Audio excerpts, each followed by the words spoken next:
Hello and welcome to the Sensibly Speaking Podcast. This is Chris Shelton, the critical thinker at large. And this is Ruth McLeod, the Southern Atheist. And we are coming at you for show number 47 this week. And, it's been a fairly interesting last couple of days. But before we get into all of that, a couple things to throw out at the beginning of the show is we are still, as always, available on Stitcher, iTunes, and at our website, sensiblyspeaking.com, as well as here on YouTube, where you may be watching us on video. And as always, we are always on the lookout for more and wonderful viewers. So please do your part to spread the good cheer and good news about our Don't say it. Amazing podcast. Don't say it. That is all that I am saying this week on that topic. You're not going to tell people to force themselves? I will not say to force your friends, relatives, co-workers, and significant others to listen. I won't tell you to tie them down and put headphones on them and make them listen to some sensible talk here. I will not insist that you do any such thing. Nor will I say that that it will be easy for them because we will do their thinking for them. I won't say those things this week. You're awful. I am pretty awful. I actually am. You're pretty awful. I am a horrible person. I am evil and I must be destroyed. That was coming. That's gotta be like your catchphrase. It is a catchphrase. I am evil and I must be destroyed. And I think as time goes on here, it might be me. that more and more people are thinking that actually. It might be me who does that to you. I actually think more and more people out there are thinking that about me. So yeah. So a couple of things to start the show with here before we get into the deep, heavy stuff, because there is some pretty deep, heavy stuff going on, and we are going to get into that. But sort of forcing ourselves to look at maybe some things that are the brighter side of life. Thing number one is the Burger King's new mac and Cheetos. I can't believe you're not dead. I had them. I did try them. They were tasty. I did enjoy them. However, and this actually goes along with a blog article. Somebody actually went and did an entire review on these things, and it was not me, but it was a very good review. And I will say, if you haven't gone and tried them and you like mac and cheese, go for it. But you'll probably only want to eat them that one time. They're good for one go, and then you're kind of done. And that's kind of how that goes. That's terrible. That's probably the most American thing I've seen come out of Burger King. Yeah. I mean, Whoppers are pretty American, but... Well, it's a giant burger, but I mean, deep fried mac and cheese covered in Cheetos? I know. Might as well stuff an American flag on that damn thing and pack it with a damn gun. Yeah, it's true. They are tasty, tasty, tasty. And it's, I think actually, now that I think about this, it's these little things in life that actually can make our day sometimes, even when things are really, really bad. These little all right, bits if it's mac and cheese deep fried for you, sure. Just saying, it's comfort food. It provides comfort sometimes. Okay. That sounds like terrible comfort food. I wish Burger King were paying us to talk about this, but they're not. So this is just me, just saying. And me being grossed out. Yeah. In other news, and this is not even official news, we're really just talking off the top of our heads here, but also the Ark Encounter. The Ark Encounter. Take it away. Oh, that's what that hand gesture was. That hand gesture I thought you were pointing at me like I was the expert on the Ark. Well, you have read the Bible. Multiple times. I have not read the Bible multiple times. Unfortunately. No, unfortunately for me, not for you. Okay, so Ken Ham built a giant replica of an Ark. Using cranes and lifts and he wanted to try to be as traditional with it as possible. So he used $10 million in every single just like Noah would have done. Yeah, totally. Yeah. Anyway, So it opened, I think yesterday, maybe the day before, and there was some protesting going on by some high-name atheist, David Silverman, who is the head of the American Atheist, Hemant Mehta, who does the Thinking Atheist blog. Hemant, yeah. A couple of other people whose names are escaping me. Like Chris said, we're kind of just doing this one off the top of our head. But they went out there and protested. And when I first heard... Aaron Ra? Did you say Aaron Ra? I did not. Yes, Aaron Ra was Ra there was as well. out there. I think at first some people were like, oh, okay, why are you protesting? I mean, it's the same thing they do to us, whatever. I mean, I personally thought it was a little goofy that this much attention is being paid to this thing. Well, they're not protesting the fact that they built the ark. Mm-hmm. I mean, you want to build a 80-foot statue to a peace dove, whatever, fine. But what they were protesting was... Kentucky is actually letting them get away with tax cuts and all these incentives and things when they are not following federal law in their hiring practices. Because at first, Kentucky said, okay, well, you can have this one for tourism, but you still have to follow the laws and let, you equal opportunity employer. Answers in Genesis, the Ken Ham's Foundation, who does this whole thing, basically said, no, we want to hire Christians and virgin Christians and Christians who aren't sexually active. Right. I think it was last week or the week before we talked about that. Yeah. Right. The fact that their hiring policies are completely off the rails. Asinine.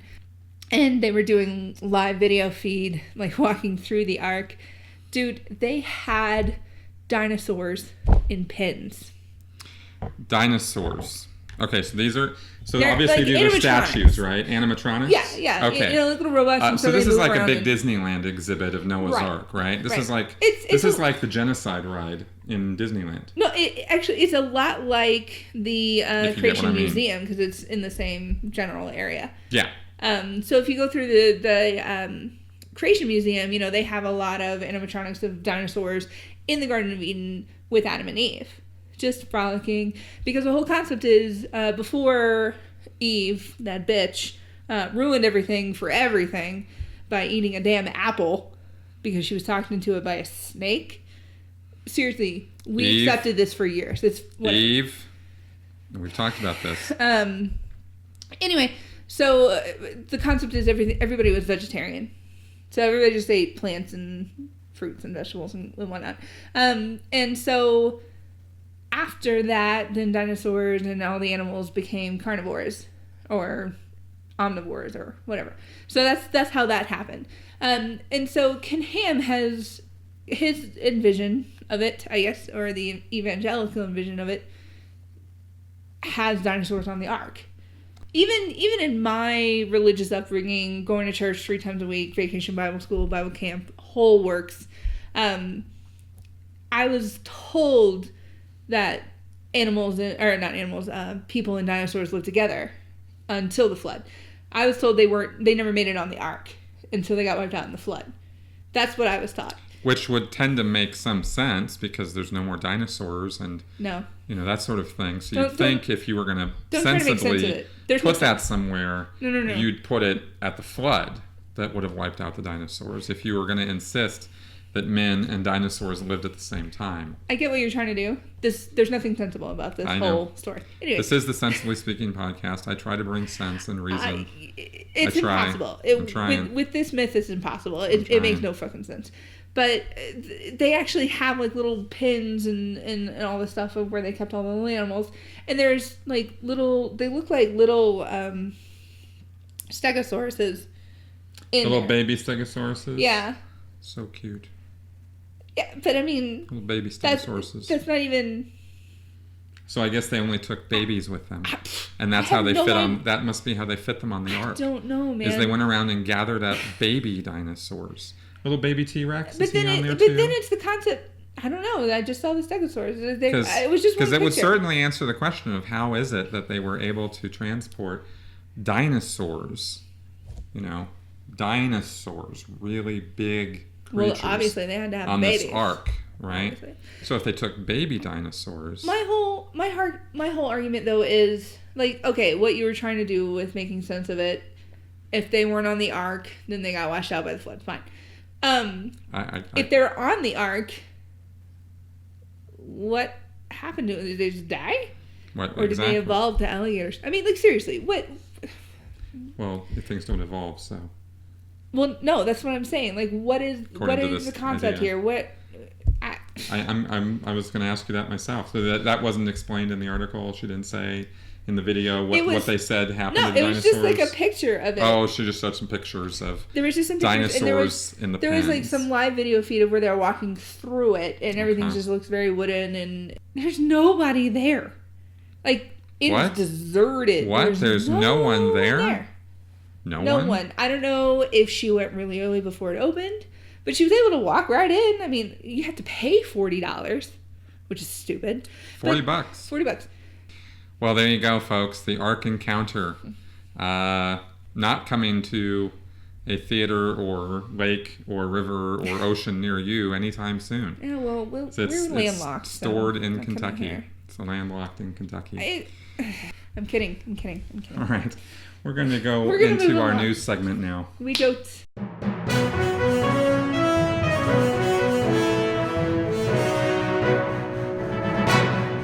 All right, folks, in the news this week, there have been, well, I guess you could say a couple more instances of gun violence, but not mass shootings. These are gun violence in the form of police violence. And from what we're looking at here, pretty unwarranted, unjustified killing by police officers. This happened in Baton Rouge, Louisiana, and then it happened up in Minneapolis, Minnesota, suburb Falcon Heights. I used to live up in that area. She used to live in Baton Rouge. Both of these have had kind of a personal effect on us. More so than some, random shooting somewhere. And also, of course, because this involves the police, this has kind of really shaken me up a little bit, more so than earlier stories, and has kind of put my focus on police violence and that sort of thing. And I've spent some time looking this stuff over. We both did. And so we have some things to say about this that we hope are constructive and not, I hope this will go in a constructive direction, because this isn't... I don't see us fighting. Is that what you're worried about? No, I mean in terms of not just sitting here bitching and moaning either. Right. To you guys, right? When you're trying to find sense in senseless acts, the search can be in vain. It can be very, very difficult. And that's how I felt for most of yesterday and today, is that I've been sort of casting about for some kind of sense or reason to this. I posted a video yesterday. I spent a majority of the time yesterday writing, and of course my thoughts were so heavily on guns and gun violence that I went from talking about perception and reality and philosophy to gun violence, and it was kind of a disjointed video a bit for that reason, but it's really kind of a reflection of where my head was at. In case you are missing some of the details or latest news on this as of today, the Baton Rouge, Louisiana killing, a guy named Alton Sterling was shot by a couple police officers. He was selling CDs. This man is a guy, he was a large black man. He'd been doing this for years. He had a relationship with the store owner outside of where he was selling these things. The store owner commented repeatedly that Alton was a good guy, not somebody who was a criminal, not somebody who was threatening, never had any issue with Alton being at all dangerous to anybody. So he's out there selling CDs. Now, we'll get into some of the other responses and stuff that we've been seeing on social media as far as past criminal records and that sort of thing. But for now, we'll just talk about the facts of the case. So he's there, and apparently what's come up today is it looks like CNN has a source inside the police station, because they're saying that a homeless man there was a 911 call made. And apparently a homeless man is the one who made it. And this call brought the police out there because the call said that there was this, big black guy brandishing a weapon outside the store. So these two police officers showed up ready for trouble. And of course, the problem here is that they didn't find trouble, so they made it. But this homeless man made the call, and according to the source, which is an anonymous source, this homeless man approached Alton, I guess for money, or asked him for money, and he was persistent.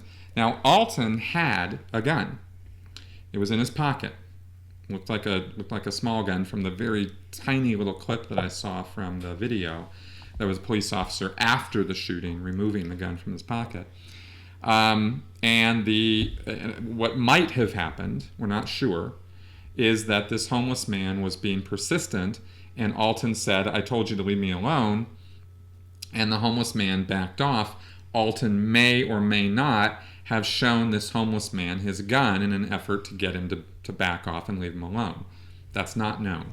But what is known is that the guy made the phone call, and then the homeless man used his cell phone to call 911. So, hey, he could have been homeless for all of a month. We don't know. That is very true.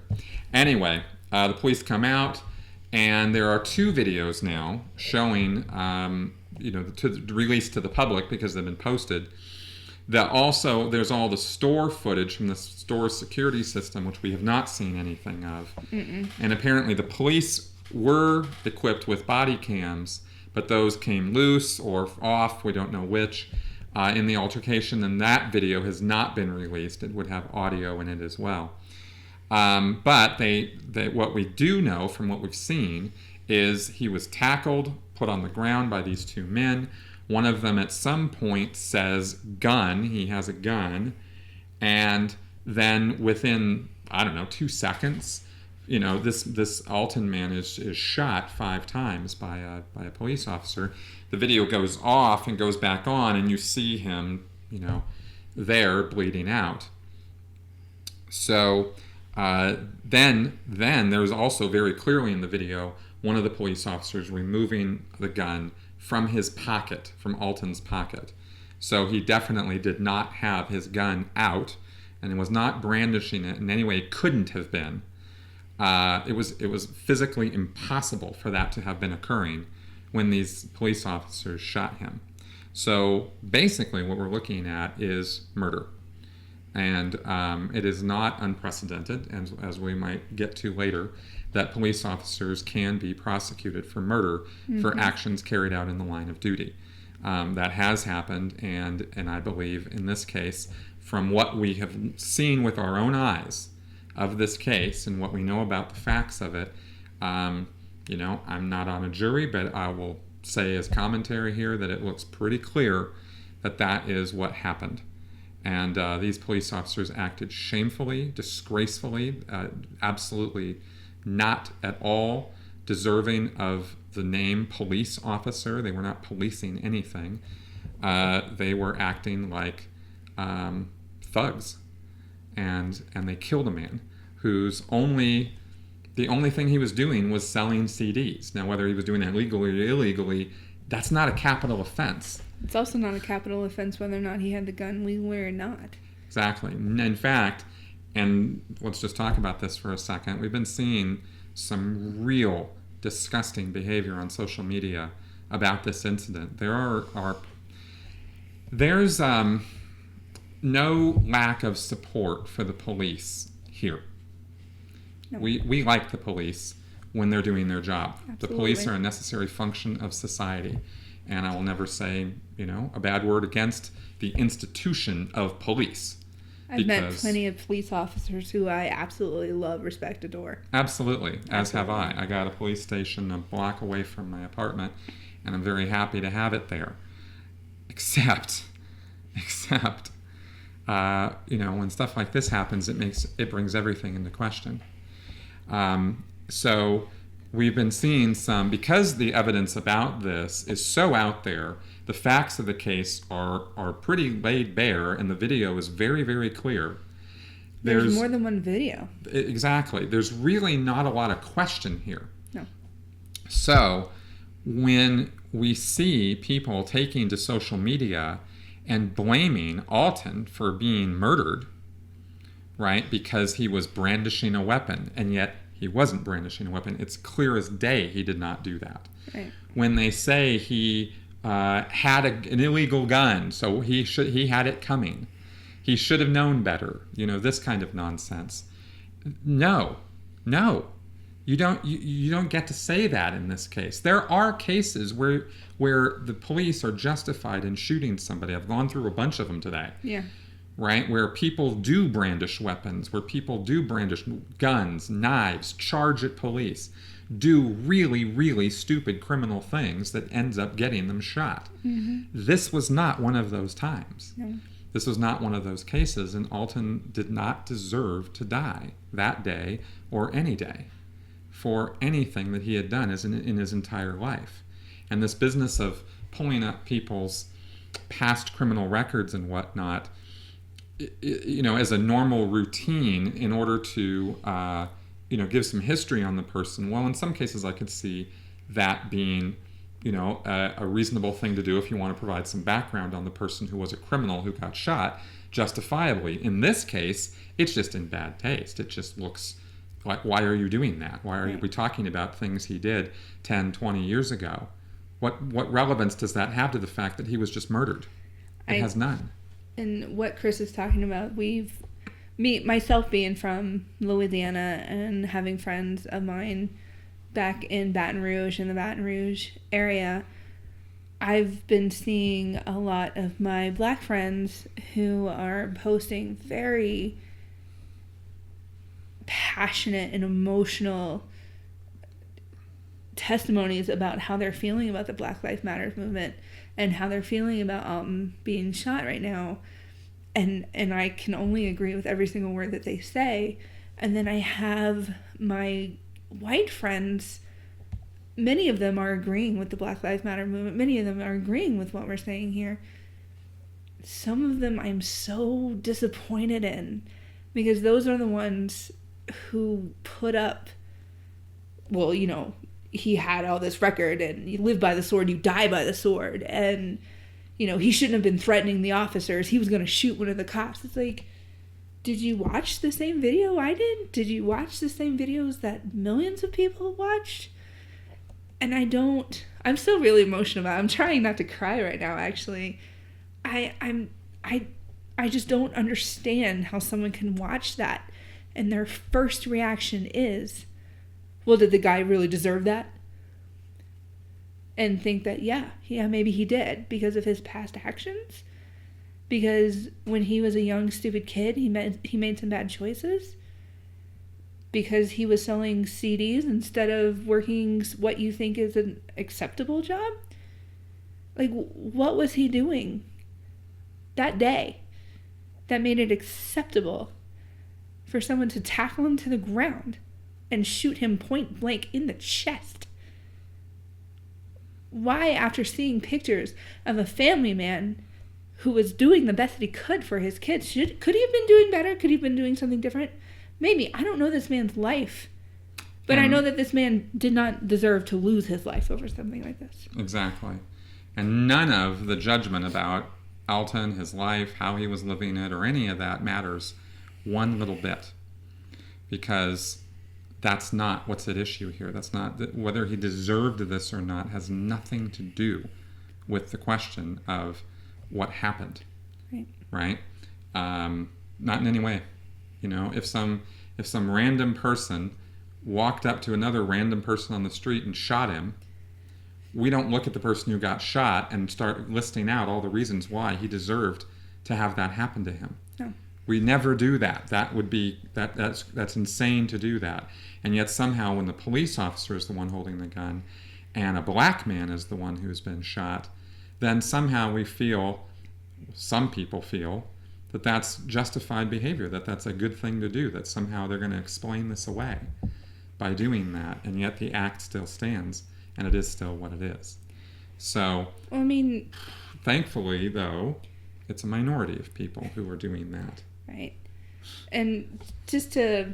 I'm trying to find some little bright spot here in the middle of this horror show. It was really only like 2 or 3 people from back home, one of whom I'm really disappointed in because he was such a great guy. He He was the kind of guy who would see the great in everyone, and I just don't understand why he's doing this right now. But just to kind of slightly play devil's advocate for what you just said, when a cop shoots someone, you want to think that they had a reason. When a random person shoots another random person, that's just straight up senseless, and you can only feel bad about it. But I at least, as, you know, privileged white person here, I was always taught that police officers are specially trained to handle situations, to de-escalate a situation. And so if a cop has to go to as far as pulling out his gun and discharging, then you must have been doing something horrible. But that's not our reality anymore. That's not what's happening anymore. That is not what's happening anymore. And we will actually, after we cover what happened in Falcon Heights, Minnesota, we're going to go over some specifics, instances of exactly what we're talking about right now. Because the truth, the horrible truth right now is, and I have to say, at least from the information I've been looking at so far, especially if you're a black man, a black person, actually, I shouldn't even say man, if you're black in this society, you're not white. You are not Good luck. necessarily assured of fair and equal treatment by the police by any stretch of the imagination. And in fact, the statistics on this, just from what I found today, are horrifyingly bad. Okay, so and none of this means that, you know, here's a problem I used to have when the subject of Black Lives Matter or racial issues with white people against other minorities would come up. Me, in my sheltered background in life and all of that, would start coming up with reasons why the white people were right. And that's kind of gone now, and maybe that's part of this, like, you know, thing that's been happening the last couple of days with me. And I don't mean last week I was doing this. I just mean, you know, in my past. It's slowly been. It's been as one part of the you know, recovery process for me, or reintegration process for me into the real world, is getting, you know, a bit of an ice water dip on the realities that life ain't fair, and that there is such a thing as white privilege, and that it really does exist, and that as a white male I have had the good fortune of not having to experience a great number of things that people of color or minorities have to experience every day of their life. And you know, and all I can say is, yeah, I actually did lead a bit of a sheltered life. And so, you know, welcome to reality. But, you know, now that it's very, very, very clear, you know, it becomes a focus of our attention here, and something that, you know, we feel we should be talking about, as from the point of view of, some people use the word allies or comrades. Right. There's, you know, there's various, whatever word you want to use to describe, we need to do something about it. Right? We have a public voice here. We have a platform to use, and so we're going to use it for that. Right. So that's the point here. Now, Falcon Heights, Minnesota, which is right where I used to live, the next day, okay, like yesterday, okay, and again, you guys probably know all about this, but if you don't, God, man and woman and a child, a 4-year-old in the back seat. Okay, 4-year-old. Philando Castile, who works at a school, who had a permit to carry. Minnesota is a carry state. You can have concealed carry. Is in his car, gets pulled over for a light out on his on the back of his car. His tail light. Yeah, his tail light. His girlfriend's in the car. He's in the car. 4-year-old in the car, and he's complying with everything the officer is saying to do. Now, this is all according to the testimony of his girlfriend, who within seconds of him being shot in the car, after complying with all the officer's directions on what to do, she, you know, gets her phone out and is videoing what's just happened. She's live streaming this on Facebook. Right. and describes it's a good what thing happened. she did. Well, it is, because it puts this into the national spotlight. Right. Because I'm going to show you a bunch of other killings that did not get national spotlight. Right. So this happens. The officer is standing there having shot this man in the arm where he's bleeding out in front of him. No first aid given. None. In fact, the officer is still standing there with his gun pointed in the car. You can hear him like frantically heaving. Like he's just... And the cop is what I'm saying. You can hear the cop just... Yeah, that's what I'm talking about too. Is this cop just sitting out there blubbering. And now is as good a time as any to make this point. If you're, being a police officer is a high-stress job. Yes. I give so many kudos to the police officers. The police officers and firemen, to me, are heroes just for showing up to work every day. Absolutely. I don't wake up in the morning and wonder if I'm going to be dead that day. I don't know, because of my job. Right. Right? That's not ever a concern for me. For most Americans, it's not. These guys go to work, and every single day they could run into a situation that's going to kill them. Right. And not even like some random thing, like as part of their job. Right. So that major kudos to those guys. They get underpaid, underappreciated. And girls. Yeah, guys and girls. Sorry. Had to. Yeah. So major kudos this day and every day to the people in the police, the people in the fire department, military, right? Crazy. These are people who are literally putting their lives on the line every day. However, and so without taking away any of that, if you can't deal with a high-stress situation, you shouldn't be in that profession. Right. If you can't keep a level head in a dangerous situation, you have no business being a police officer right. or a fireman or being in the military. You just don't. And that's, there is, I am sure, a lack of funding, which leads to a lack of mental health care and services lack of oversight. Right, and oversight for these professions, which is why we get these situations where the Justice Department has to come in and all this. These guys should be getting extra special care and attention because of the nature of their job.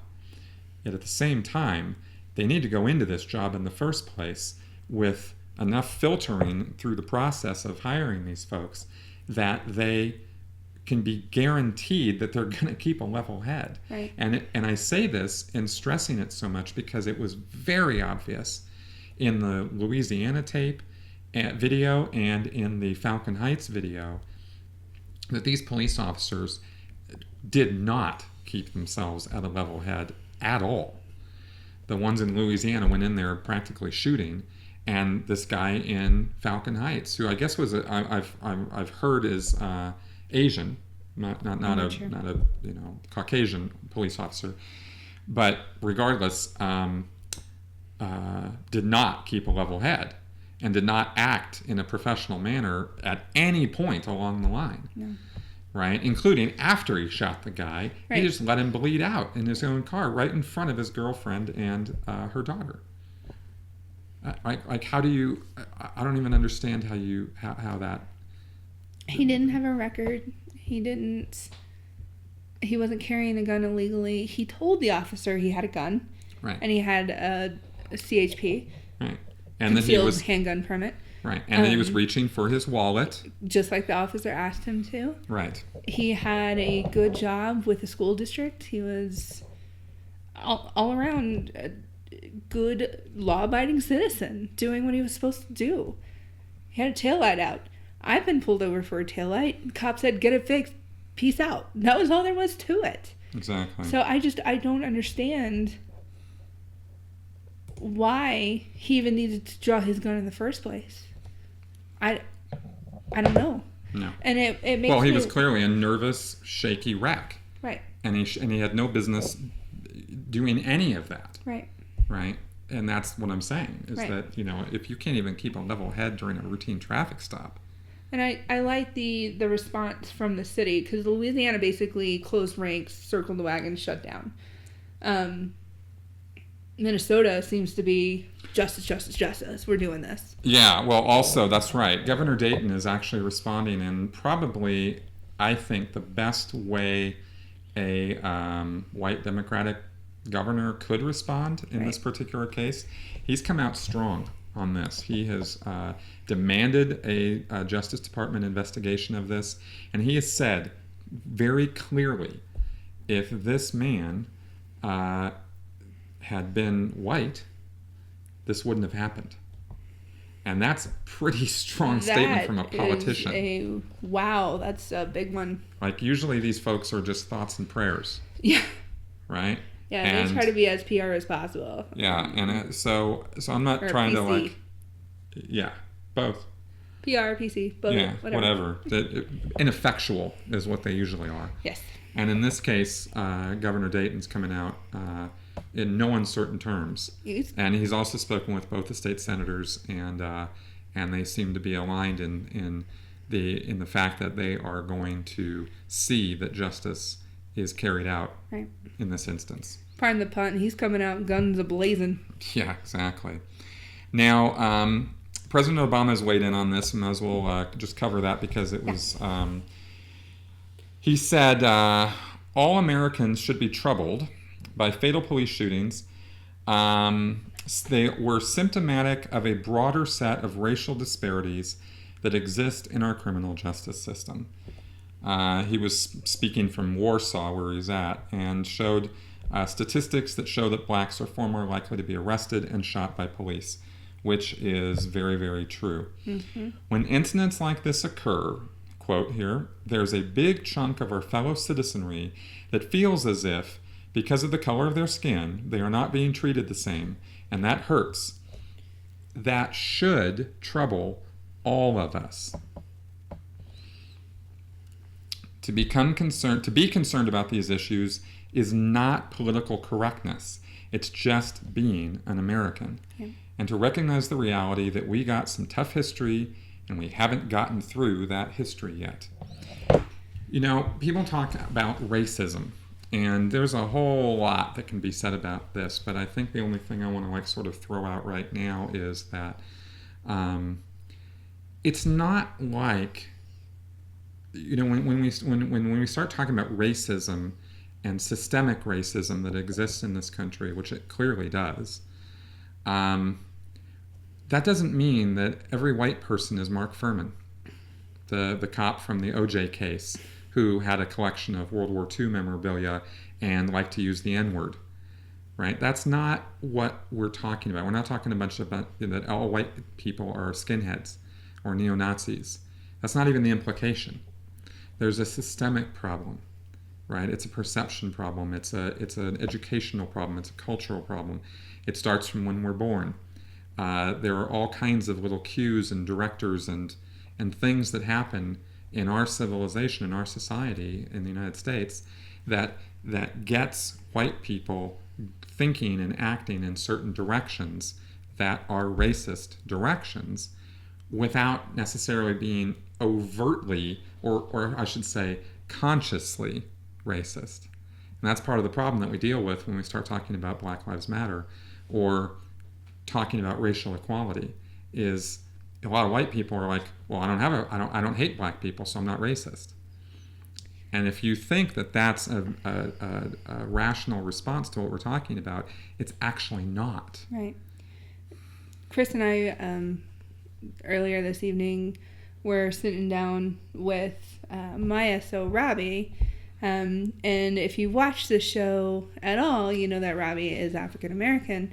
And one of the reasons that I wanted to sit down with him before we had this conversation was because I joke a lot that, you know, with Robbie, and if you know him, you know that this joke too, that I'm blacker than he is, just because he grew up in a very white town. He was one of like 7 black people in his entire school.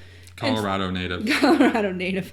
And so I was asking about his experience, and what does the Black Lives Matter movement mean to him as an African American? And he essentially said that he had a very typical upbringing. No, his parents never had to sit down and talk with him about how you talk to a police officer. He's like, no, I never got that conversation. And, I mentioned something about how a lot of my family members and friends down south are, pretty racist. And he said, I don't think they're racist, because usually the concept of racism is there's a fear factor. What it is they're prejudiced. And that is more of a, like what Chris was saying, we just have little parts that we grew up thinking. Like what I said, a police officer, you would hope that they have better training. So if someone is shot by a police officer, you probably did something to deserve that. And if someone is prejudiced, they may not be angry at a certain religion, but they have stereotypes about them, or they think that they're or somebody else who's different than themselves would have a reason to get into some trouble like that. Mm-hmm. Like they almost brought it on themselves. Exactly. If that's your first thought when you're reading about black guys getting shot, is, oh well, they must have done something. Right. That's what we're talking about. And and he actually also says, we're all a little prejudiced about something. Of course we are. In our life. And of course we are. That's kind of how we instinctually survived a lot of things. We had to be judgy about some things. But when it comes to this, we really need to step back. And I actually had to have a deep conversation with the two of you about my involvement with the Black Lives Matter movement, because the way that I see it is nobody wants to give a damn what a stupid Southern white girl has to say about Black Lives Matter. But in reality, and the more that I read about what black people are saying about what white folks should do with the Black Lives Matter movement, is that we need to educate ourselves and other white people. It is not their job to educate us why they matter. That is something that we need to understand, that we need to learn. And it's not on them. It's not their burden. It should be ours to step up and say, they do matter, and I'm going to do something about it with them. Exactly. So. And to put the Black Lives Matter thing into perspective, because I know that some of you are eye rolling and all lives matter and this sort of thing, right? And just to clarify this, because I actually posted on I don't know, Facebook or something, a while ago, that for me, I don't, I've never made it my mission to go into minority rights particularly. I believe in human rights, and I do. I'm a very, very, very strong advocate of human rights. And that's what I'm writing a book about right now, is human rights. Yeah. And so I'm all about all lives matter. However, this Black Lives Matter, for example, needs to be put in perspective, right? One, it's not white lives don't matter. Yeah. It's not what that's about, right? Your analogy earlier, I think, was the best about the... It was a tweet. Somebody tweeted this out, and they essentially broke down Black Lives Matter and the difference between All Lives Matter and Black Lives Matter into, okay, so you have a room full of people, and they all but one have been given a meal to eat, and the one who doesn't have it, his name is Dan, whatever. Dan says, okay, well, Dan matters. The entire room goes, everybody matters. But nobody gives Dan something to eat. So Dan is still saying, hey, I matter. But if everybody's still eating, and no one's changing anything for Dan, that's why Dan matters. And that's the difference. Right. Of course we all matter, but if you're not changing anything for Dan, he's going to keep saying Dan matters. Exactly. Okay. Now, in terms of this thing on police shooting, we don't, I don't have minions yet. We don't. No, we don't. We don't really have minions that I thought work you for did. us. I know I don't. Yeah, I was lying. I was kind of fibbing. I don't really have minions, and so when it comes to doing show research and stuff like that, it's kind of just on us.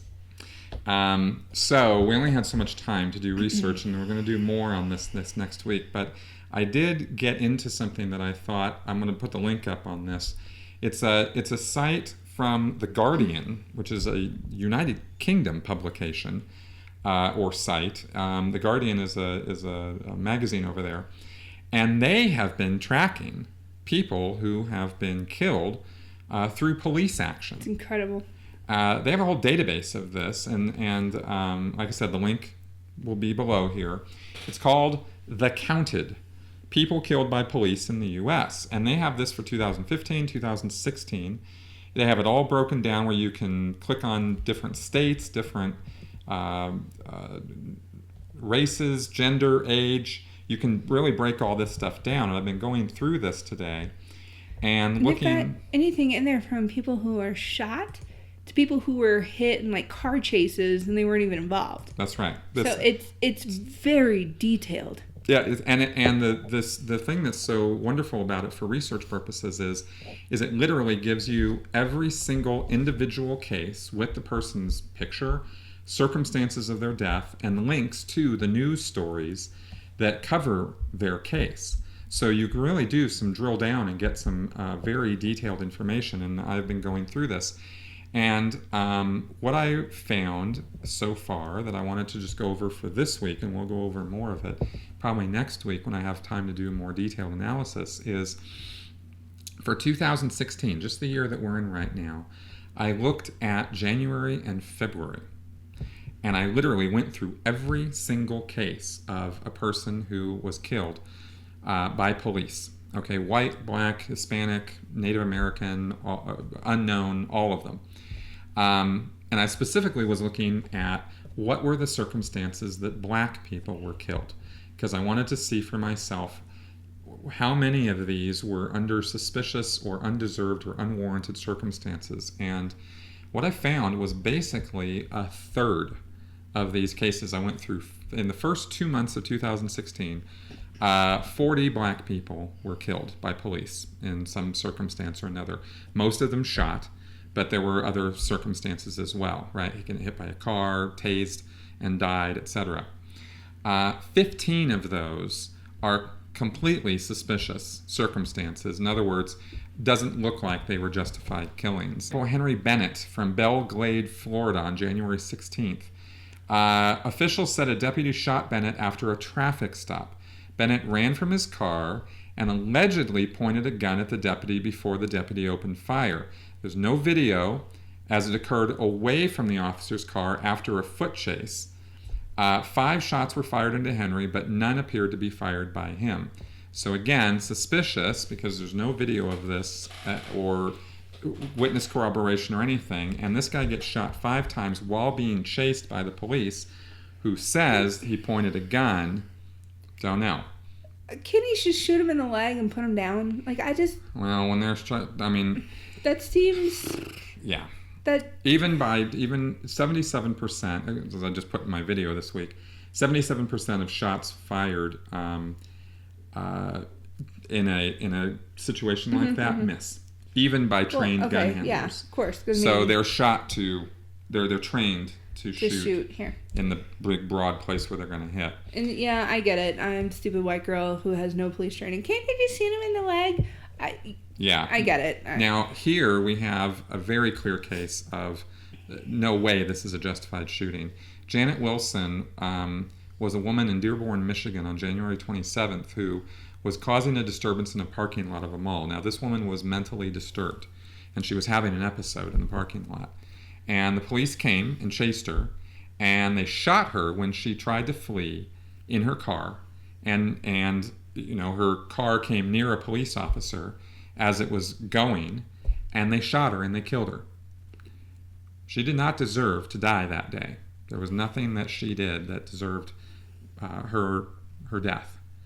And her family said she suffered from mental health problems. She was, per witnesses, she was having a mental breakdown in the parking lot. Episode, yeah.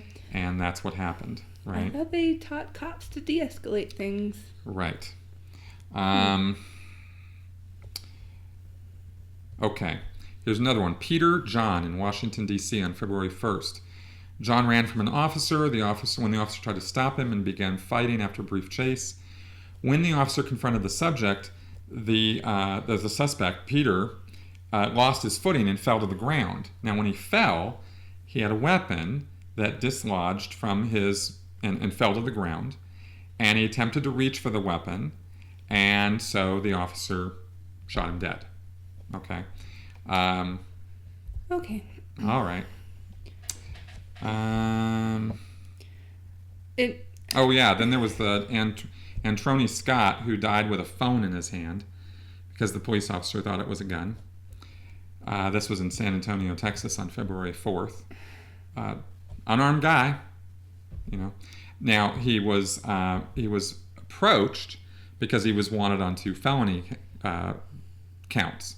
So the police, he's actually in a car. The police see the car. Him and his girlfriend are in the car.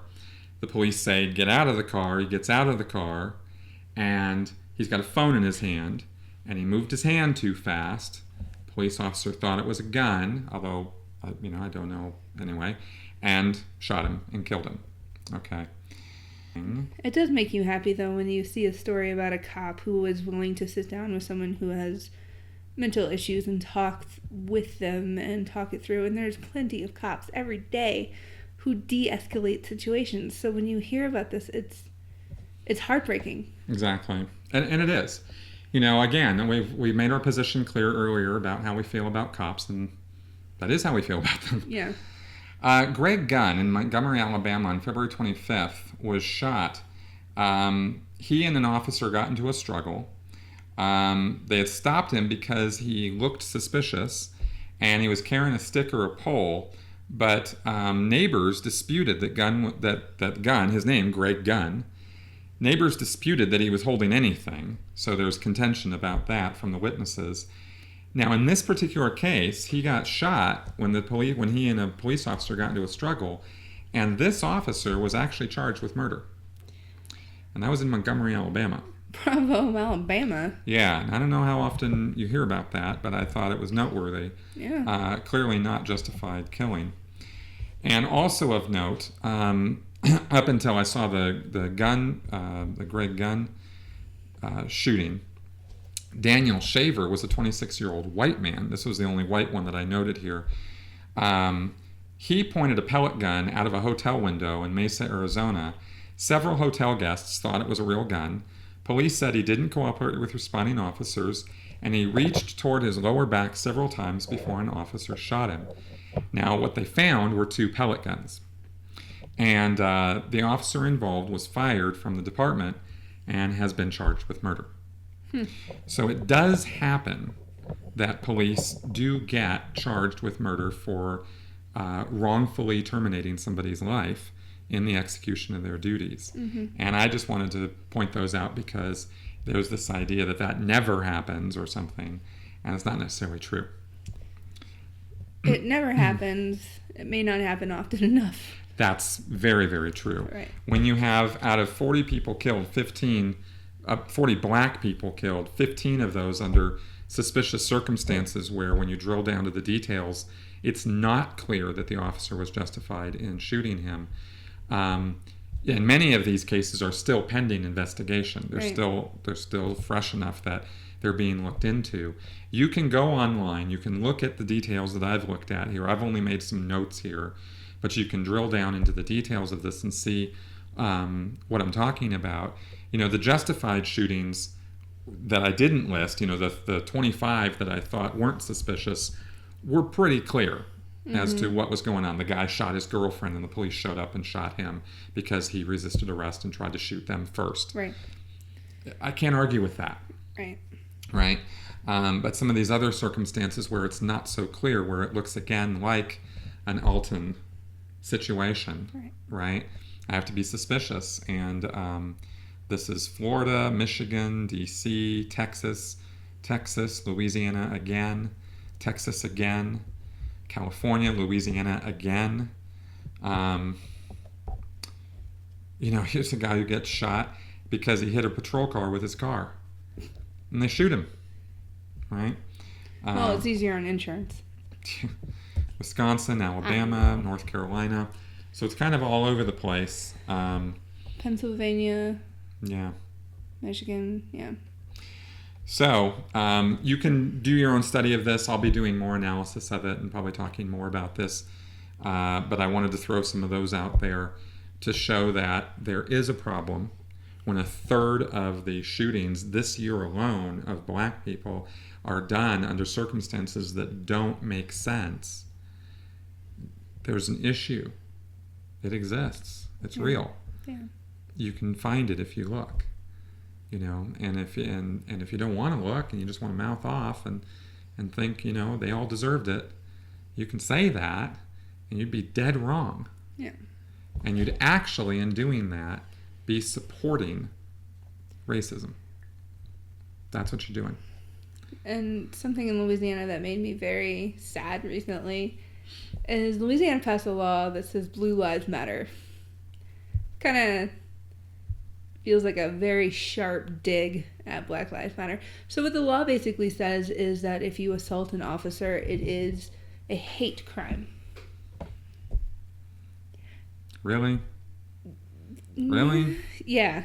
As though it's not already a big enough deal when you assault an officer, as though you're not taking your life, literally your life, into your hands. It's got to be the dumbest thing that you've ever done. When you go through all the different ways that police kill people, you see some really stupid behavior. Right. So if you intentionally go out and try it, okay. I don't want to sit here and say, well, you antagonized a police officer. Yeah, you're going to get killed and it's your fault. I still don't think a cop should kill somebody, even when they're being antagonized. They should be the last person to kill somebody because they should know how to de-escalate the situation. But Louisiana, you don't need a law that says it's a hate crime to antagonize or attack or injure a police officer. You're already going to put their asses in jail and sometimes into the ground permanently. Yeah, that much. So this was not necessary. Not at all. Okay, so with that. On that happy note. Yeah, and actually, I actually really want to end on this happy note, which is, it's on us, and us meaning us white folk. The royal us. Yes. Oh, sorry, that sounded way more pretentious than I meant for it to be. Yeah, well.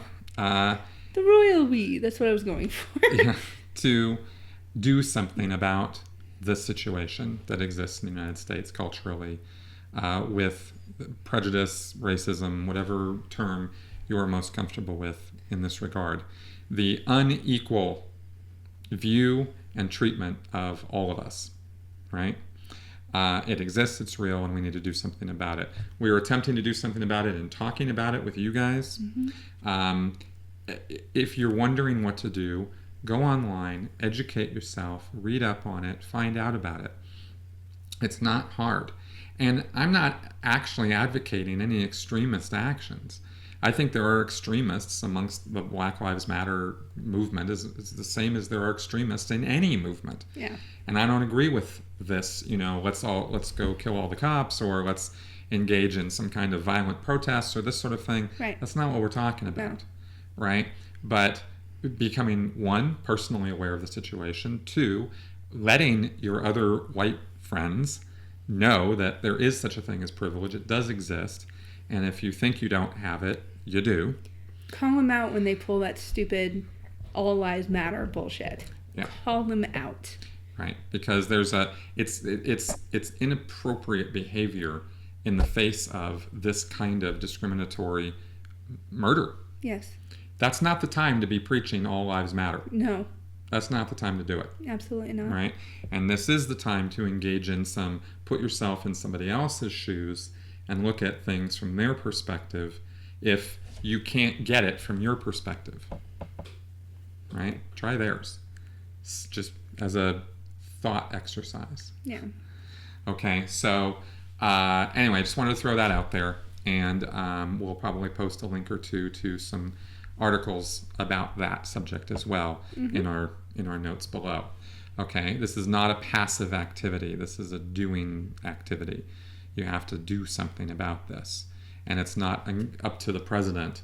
It's not up to the NAACP. It's right. not up to the Black Lives Matter movement. Right. It's not up to your governors or your senators or somebody else to change this condition, because this isn't something that exists out there.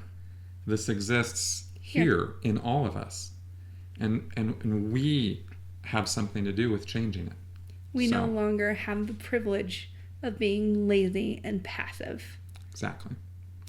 All right. So on that happy note, we're going to end off our show. If you have any questions, comments, feedback, leave it below. We appreciate and love all of it.